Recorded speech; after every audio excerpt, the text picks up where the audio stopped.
Hi, Dr. Frank Johnson from Sport Medicine Ultrasound Canada. Going to show you how to scan the acromioclavicular joint and the subacromial bursa.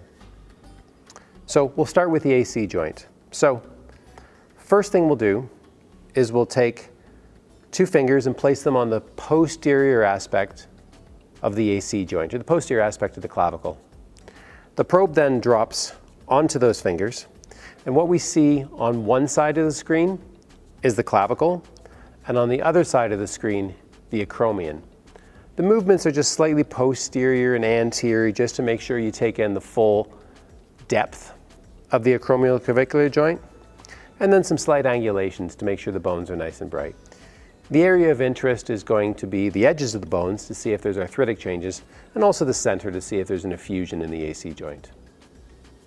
So that's how we scan for the acromioclavicular joint.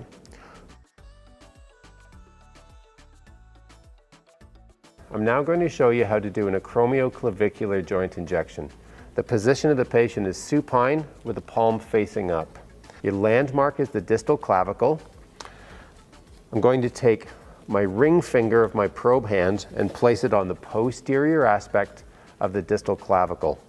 My probe then falls against that ring finger right at the end of the distal clavicle, and we can see the distal clavicle on the left and the acromion on the right.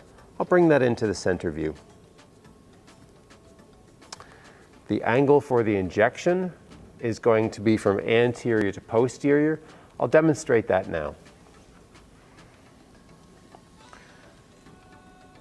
To do the injection, you want to get it between the two bones, about halfway down on the field of view of the screen right now.